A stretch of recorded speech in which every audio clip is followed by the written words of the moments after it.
తాకట్టులో ఉన్న బంగారానికి తక్షణ విముక్తి. ఈ రోజు మార్కెట్ రేట్ క్యాష్ మీ చేతిలో. శివ గోల్డ్ కంపెనీ, మీ నమ్మకానికి మా హామీ.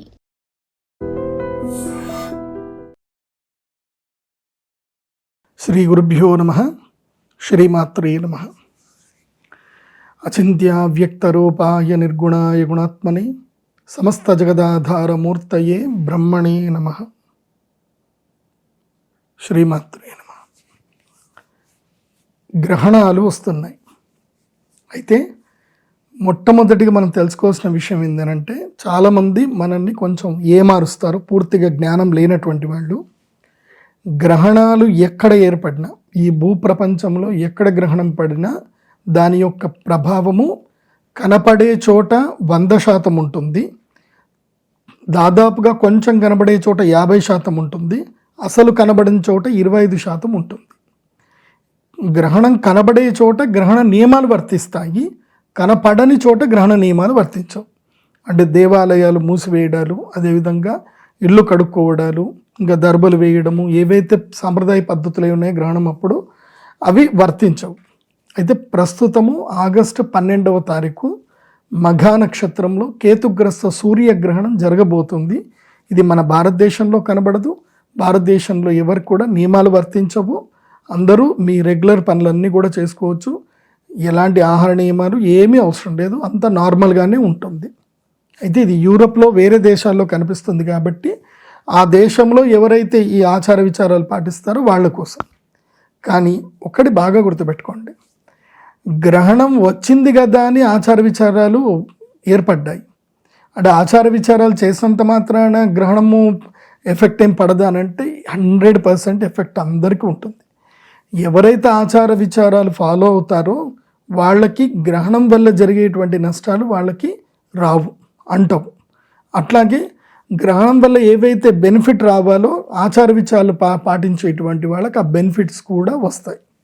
అదే మన సనాతన సాంప్రదాయం. అంటే ప్రకృతిలో జరిగేటువంటివి అన్నీ కూడా సామాన్యులందరూ కూడా ఏమనుకుంటారు అంటే, చూసి అది ఒక వింత, అదొక అద్భుతం అనుకుంటారు. కానీ మన ఋషులు తత్వజ్ఞులు ఏంటంటే దాని వెనుక ఉన్న మర్మం ఏంటి, దానివల్ల మానవాళికి కలిగే ప్రయోజనం ఏంటి, నష్టం ఏంటి అనే దాని మీద రీసెర్చ్ చేశారు. సో జ్యోతిష్యం అంటే ప్రకృతి అధ్యయన శాస్త్రం, అది nothing but the science of nature అది. సో ఈ ప్రకృతిని, దాని యొక్క స్వభావాన్ని, కాలాన్ని బట్టి అర్థం చేసుకోవడమే జ్యోతిష్యం యొక్క ప్రధాన లక్ష్యము, జ్యోతిష్యం యొక్క ముఖ్యం కూడా అదే. కాబట్టి ఇప్పుడు ఈ యొక్క సూర్యగ్రహణం ఏర్పడుతుంది కదా, మరి ఈ గ్రహణం అప్పుడు ఏం చెయ్యాలి, ఎవరెవరికి ఎలా ఉంటుంది అనేది కూడా మనం తెలుసుకోవాలి. అయితే ఈ గ్రహణం అప్పుడు నియమాలు ఏవి వర్తించవు.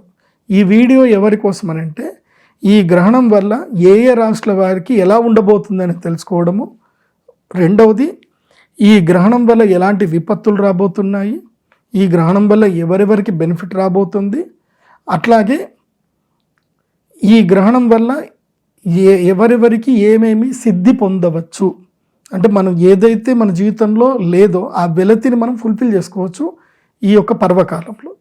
ఆ విషయాన్ని ఈ వీడియోలో క్షుణ్ణంగా తెలుసుకుందాం. మొట్టమొదటిగా ఎవరెవరికైతే ఈ యొక్క గ్రహణము అదృష్ట యోగం మంచిగుంది అనేది కనుక తెలుసుకోవాలి అంటే, మిథున రాశి. ఈ గ్రహణము మిథున రాశిలో మిథున రాశుల వారికి వీళ్ళకి ఏంటంటే ధైర్య సాహసాలు చూపిస్తారు, విజయం మిమ్మల్ని భరించేటువంటి అవకాశం ఉంటుంది. మిథున రాశి వారికి ఈ గ్రహణం చాలా బాగుంది, మంచి యోగాన్ని వీళ్ళకి అందిస్తుంది. అదేవిధంగా మీనరాశి వాళ్ళకి, ఏలినాటి శనితో ఆల్రెడీ ఇబ్బంది పెడుతున్న మీనరాశి వాళ్ళకి ఏంటంటే ఈ గ్రహణం తర్వాత 48 రోజుల పాటు వీళ్ళకి ఊరట ఉంటుంది. శత్రువుల మీద విజయం సాధిస్తారు, అదేవిధంగా రుణబాధలు తీరిపోతాయి, తర్వాత రోగాల నుండి కూడా విముక్తి వస్తుంది, రుణాల నుంచి విముక్తి వస్తుంది. సో మీకు అప్పులు తీరడానికి కానీ లాభాలు రావడం కానీ మంచి మంచి మార్గాలు కనిపిస్తాయి మీన రాశి వారికి. ఇక వృశ్చిక రాశి వారికి కూడా మంచి సమయం ఇది. వీళ్ళకి ఉద్యోగాల్లో మంచి లాభాలు వస్తాయి, విదేశాలకు వెళదామనుకునే వాళ్ళకి యోగం సిద్ధి కలుగుతుంది. అదేవిధంగా వ్యాపారంలో ఏమైనా ఉంటే స్థిరత్వాలు ఏర్పడతాయి. గత స్మృతులు మాత్రం మిమ్మల్ని వెంటాడుతాయి, అదైతే కొంచెం బాధాకరమైన విషయమే. గతంలో ఏదైనా జరిగితే అది మిమ్మల్ని బాగా మీకు అంటే ఇప్పుడు మీకు మంచి జరుగుతుంది, కానీ మీ గతంలో మిమ్మల్ని మోసం చేసిన వాళ్ళుగా ఏమన్నా కానీ వాళ్ళు మీ దగ్గర లేకపోయేసరికి మీకు బాధ అనిపిస్తుంది. అట్లాగే గతంలో మీతోటి ఉన్నటువంటి వ్యక్తులు ఇప్పుడు మీ దగ్గర లేనందుకు, మీరు అనుభవిస్తున్న సంపదకి భోగాలకు వాళ్ళు లేనందుకు మీకు కొంచెం బాధ అనిపిస్తుంది. అంతే, మానసిక వేదనే తప్ప ఇంకేం లేదు. ఇక తులారాశి వాళ్ళకి ఏంటంటే ఖర్చులు ఎక్కువ అవుతాయి.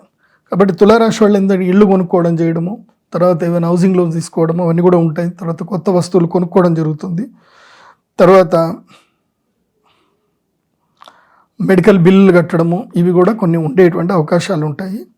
అలాగే మోసగింపబడతారు, తులారాశి వాళ్ళు మోసగింపబడతారు, మీరు మొత్తం జాగ్రత్తగా ఉండండి. ఇక సూపర్ బెనిఫిట్ ఉండేటువంటి 4 రాశులు ఉంటాయి. సూపర్ బెనిఫిట్ అంటే ఇంకా అద్భుతమైన బెనిఫిట్. అది ఎవరికైనా కర్కాటక రాశి వాళ్ళకి. కర్కాటక రాశి వాళ్ళకి ఈ గ్రహణము విద్యాలాభాన్ని, సంతానం వల్ల కీర్తి ప్రతిష్టలను, అదేవిధంగా పిల్లల కోసం చేసేటువంటి ప్రయత్నాలన్నీ కూడా సఫలీకృతమవుతాయి. పిల్లల వల్ల ఆనందాన్ని పొందుతారు. సో మొత్తం మీద కర్కాటక రాశి వాళ్ళకి ఈ గ్రహణం వల్ల ఫ్యామిలీ లైఫ్ చాలా హ్యాపీగా ఉండేటువంటి అవకాశాలు ఉన్నాయి. మేషరాశి వాళ్ళకి ఈ గ్రహణం వల్ల ఏమవుతుంది అంటే కళత్ర సౌఖ్యం దొరుకుతుంది ఈ గ్రహణం వల్ల. సో తొందరగా పెళ్ళిళ్ళు అయిన వాళ్ళకి పెళ్ళి అవుతాయి. ఏదైనా ఇబ్బందులు ఉన్నా, మ్యారిటల్ లైఫ్లో ఏమైనా ఇబ్బందులు ఉన్నా అవన్నీ కూడా క్లియర్ అయిపోతాయి, డిజాల్వ్ అయిపోతాయి. కాకపోతే భార్యాభర్తల మధ్యన అనుమానాలు మాత్రం పెరిగేటువంటి అవకాశాలు ఉంటాయి. ఆ విషయాన్ని మాత్రం కొంచెం మీరు కాంప్రమైజ్ అయితే అంత బాగుంటుంది. కుంభరాశి వాళ్ళకి అదృష్ట యోగం ఉంటుంది. కుంభరాశి వాళ్ళకైతే ఇది మంచి అదృష్ట యోగము. వీళ్ళకి జీవితంలో ఊహించిన అద్భుతాలు జరుగుతాయి. ఏ అవకాశాన్ని కూడా ఇప్పుడు కుంభరాశి వాళ్ళు వదులుకోవద్దు. మంచి అద్భుతాలు జరుగుతాయి కుంభరాశి వాళ్ళకి. తర్వాత ధనుసు రాశి వాళ్ళకి కూడా ఈ గ్రహణము చాలా మంచిది. వీళ్ళకి ఏందనంటే కనుక ధనలాభం వస్తుంది. పోయిన వస్తువులన్నీ కూడా దొరుకుతాయి. ఏదైనా మీకు ఉద్యోగం నష్టపోయినా, డబ్బులు నష్టపోయినా తిరిగి మీకు దొరుకుతాయి. తర్వాత కోర్టు కేసులు ఏమైనా ఉంటే కనుక వాటన్నిటి కూడా పరిష్కార మార్గాలు దొరుకుతాయి. అయితే 8 రాశుల వాళ్ళకి కొద్ది గొప్ప బాగుంటుంది, కానీ మెయిన్ 4 రాశులు ఉంటాయి. ఈ 4 రాశుల వాళ్ళకి మాత్రం చాలా ఇబ్బందులు వస్తాయి. సింహరాశికి తమ యొక్క స్వక్షేత్రంలో ఈ గ్రహణం జరుగుతుంది కాబట్టి వీళ్ళు ఈ 4 రాశుల వాళ్ళు కన్ఫామ్గా గ్రహణ పూజకు అటెండ్ అవ్వాల్సిందే. అయితే వాళ్ళకి అరిష్టాలు రాకుండా ఉంటాయి. నేను నా జీవితంలో నేర్చుకున్న ఫిలాసఫీ ఏంటంటే లాభం రాకున్నా పర్వాలేదు, కానీ నష్టం మాత్రం రావద్దు. లైఫ్ ఎలా ఉందో అలా గడిస్తే ఓకే, పర్లేదు, అడ్జస్ట్ అవుతాం. కానీ ఉన్న లైఫ్ను కూడా రూన్ అయిపోయి ఇంకా నష్టంలోకి వెళ్ళిపోతే బాధ. సో నేను వాళ్ళకి చెప్తున్నది, వాళ్ళెవరు అంటే సింహరాశి. సింహరాశికి ఈ గ్రహణము తమ యొక్క జన్మరాశిలో జరుగుతుంది కాబట్టి వీళ్ళకి మానసిక క్రోధము, మానసిక వ్యధ, ఆరోగ్య భంగము ఇవన్నీ కూడా జరుగుతాయి. చాలా ఇబ్బంది జరుగుతుంది. సింహరాశి వాళ్ళు చెయ్యని పనికి వాళ్ళు అవమానాలు ఎదుర్కోవాల్సి వస్తుంది. అసలు మీరు ఆ తప్పు చేసే ఉండరు, కాకపోతే మీ మీద అపవాదులు వస్తాయి, కేసులు అవుతాయి. వేరేవాడు ఎవడో చేసిన దానికి మీరు అక్కడ అన్వాంటెడ్గా మీరు ఉన్నదానికి కూడా మీరు ఇబ్బందులు పడేటువంటి అవకాశం వస్తుంది. కాబట్టి ఈ రాబోయే 45 రోజులు మీరు ఎక్కడ వెళ్ళినా ఆచితూచి అడుగు వేయండి, చాలా జాగ్రత్తగా ఉండండి. అండ్ వృషభ రాశి వారికి ఏంటంటే ఈ గ్రహణము మీకు వృషభ రాశి వారికి 4వ స్థానంలో జరగబోతుంది. కాబట్టి కుటుంబ కలహాలు, ఇల్లు వదిలిపెట్టిపోవడము, ఇల్లు తాకట్టు పెట్టడము, అమ్మకాలకు ఎక్కువగా ఇవ్వడము, బంగారం తాకట్టు పెట్టుకోవడము, ఇంట్లో దొంగలు పడ్డము, లేకపోతే ఇంట్లో ఎవరికైనా అనారోగ్యం రావడము, ముఖ్యంగా మీ అమ్మగారికి బాగలేకపోవడము, ఇలాంటివన్నీ కూడా వృషభ రాశి వారికి రాబోయే 45 రోజుల్లో ఫేస్ చేసే అవకాశాలు ఉంటాయి. అలాగే మకర రాశి వారికి, ఈ మకర రాశి వాళ్ళకైతే నేను చాలా సీరియస్గా చెప్తున్నాను. ఎందుకోసమంటే మీకు అష్టమంలో గ్రహణం జరుగుతుంది. అష్టమ గ్రహణం అంటే కష్టాలు పెడతాడు. నేనైతే ఈ 48 రోజులు ఏది జరిగినా రియాక్ట్ అవ్వద్దని చెప్తా. సైలెంట్గా ఉండండి. ఏది జరిగినా ఓకే మంచిది అని సైలెంట్గా ఉండండి, కానీ దేనికి రియాక్ట్ అవ్వకండి. ఎందుకోసమంటే గ్రహాలు ఏం చేస్తాయంటే మీరు రియాక్ట్ అయ్యేటట్టు చేస్తాయి. మీరు రియాక్ట్ అయ్యారా మీరు గ్రహాల ప్రభావానికి లోను అయినట్టే. ఒకటి తప్పి ఇంకోటి, ఒకటిని క్లోజ్ చేయడానికి వెళ్తారు, అది ఇంకోటి ఓపెన్ అయిపోతుంది. ఒక డోర్ క్లోజ్ చేయడానికి వెళ్తారు, ఇంకో డోర్ ఓపెన్ అయిపోతుంది. సో ఇట్లా నానా రకాలుగా ఉంటాయి. కాబట్టి మకర రాశి వాళ్ళు నిమ్మకు నీరెత్తినట్టు ఉండండి ఈ 45 రోజులు. ఆగస్టు 12 నుంచి అనవసరంగా గొడవలు జరుగుతాయి, విడిపోతారు. ఎవరో ఒకళ్ళు మీ జీవితంలోకి వచ్చి మీకు అత్యాశలు పుట్టిస్తారు. దానితోటి ఉన్నదాన్ని వదిలేసుకొని వాళ్ళతో వెళ్తారు. వాళ్ళు కాస్త మిమ్మల్ని పిప్పి వేసి ఊది పక్కన పడేస్తారు. సో సింపుల్ చెప్పాలంటే మకర రాశి వాళ్ళు డీజేటీలు సినిమా పైసలు చూడండి, ఇప్పుడు ఆ డీజేటీలు మీరే అవుతారు, జాగ్రత్త. నెక్స్ట్ ఇక ఫైనల్గా కన్యారాశి. కన్యారాశి కూడా ఆల్మోస్ట్ వీళ్ళది కూడా డీజేటీలు జాతకం లాంటిదే. వీళ్ళు లేనిపోని పంచాయతీలని తీసుకొచ్చి నెత్తి మీద పెట్టుకుంటారు, మంచితనానికి పోయి అంత నష్టం అవుతారు. కాబట్టి ఆగస్టు 12 నుంచి సెప్టెంబర్ 1వ తారీఖు వరకు ఏ పని చేయకండి. మీరు రెగ్యులర్గా చేసుకునే పని చేసుకోండి అంతే. అంటే కొత్త పనులు చేయకండి, ఫినాన్షియల్ డీల్స్ వద్దు, ఎవరికి సహాయం చేస్తామని ఎవరికి మాట ఇవ్వకండి, దూర ప్రయాణాలు చేయకండి, తీర్థయాత్రలు చేస్తే చేయవచ్చు, ఒంటరిగానే చేయండి, ఫ్యామిలీతోటి ఎక్కడికి వెళ్ళకూడదు. మీరు రెగ్యులర్గా మీరు చేసే పని చేయండి. అండ్ మీ ఆఫీస్లో కూడా ఒకళ్ళ గురించి చెడ్డగా మాట్లాడడం కానీ అవి ఏవి చేయకండి. ఇంకా మెయిన్గా ఈ కర్ణపిశాచి పట్ల అప్రమత్తంగా ఉండండి. ఎందుకోసమంటే మీరు కోపంలో ఏదో ఒకటి మాట్లాడతారు, ఎదుటోటి రికార్డ్ చేసుకుంటాడు, వాడు 10 మందికి వినిపించాడు అనుకోండి, మీరు కోపంలో అన్నది కాస్త ఎప్పటికీ నిలిచిపోతుంది. సో తర్వాత మీరు ఆ వ్యక్తికి మీరు సారీ చెప్పచ్చు, కానీ మీ మాటలు ఎప్పటికీ అట్లాగే ఉండిపోతాయి. కాబట్టి అదుపు మాట పొదుపు.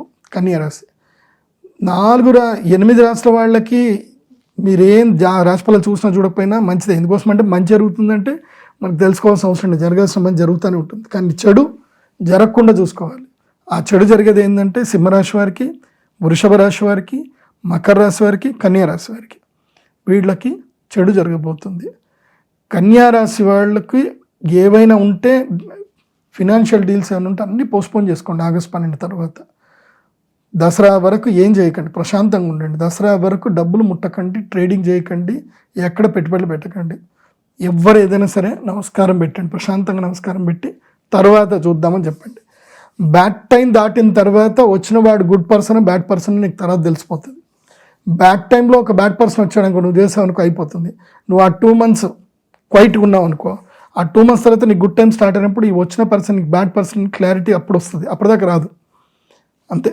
మన పక్కనే మనని మోసం చేసేవాడు ఉన్నా, మనకి బ్యాడ్ టైం ఉంటే వాడు మన నెత్తి మీద చేయబెడతానే ఉంటాడు, వాడు మనల్ని కొడతానే ఉంటాడు, వాడు మనల్ని మోసం చేస్తూనే ఉంటాడు. మనం రిలీజ్ కాదు until good time comes. Good time వస్తే అమ్మ వీడా నన్ను ఇన్ని రోజులు ఇంత మోసం చేశారా అని చెప్పి అప్పుడు రియలైజ్ అవుతాం. అది అంతే.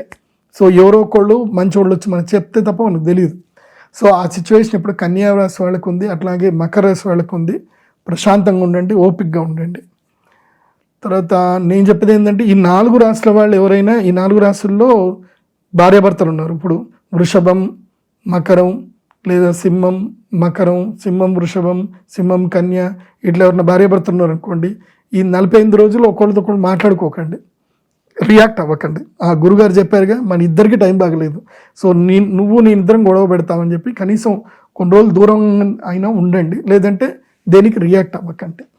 సో ఇది రాశి ఫలాలు, ఇది సూర్యగ్రహణానికి సంబంధించి. ఎవరైనా సరే తమ ఈ పూజకు రాలేకపోతున్నారు, ఎందుకోసమంటే డైరెక్ట్ అటెండ్ అవ్వడానికి 100 మందికి మాత్రం అవకాశం ఉంటుంది. గోత్రనామాలకి ఎంతమందికైనా ఇస్తాం అవకాశం, అది కూడా 100 మందికి, అంతకన్నా ఎక్కువ గోత్రనామాలు చదవలేము.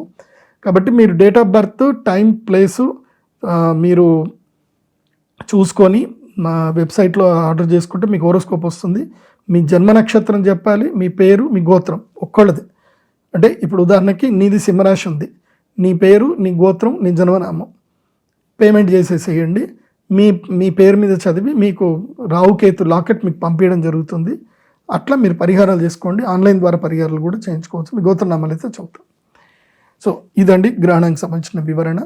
కాబట్టి పండితులు, గొప్పవాళ్ళు, శాస్త్రజ్ఞులు అనవసరంగా నోరు పారేసుకోకండి. మీరు వశిష్ఠ సంహిత చదవండి. గ్రహణ ప్రభావము, గ్రహణం పర్వకాలం అవునా కాదా అని మీకు తెలుస్తుంది. అట్లాగే రావణ సంహిత కూడా చదవండి. అందులోపల చాలా విషయాలు కూడా ఉన్నాయి. గ్రహణ సమయంలో చేయవలసిన విధి విధానాలు ఉంటాయి. అది గ్రహణం మన దగ్గర సంభవిస్తే ఇంకెక్కువ ప్రభావం ఉంటుంది. మన దగ్గర సంభవించకపోయినా దాని యొక్క ప్రభావం అయితే 70% మన దగ్గర ఉండే అవకాశాలు ఉంటాయి. దీన్ని గుర్తించండి. సర్వే జన సుఖినో భవంతు. శ్రీమాత్రే నమః.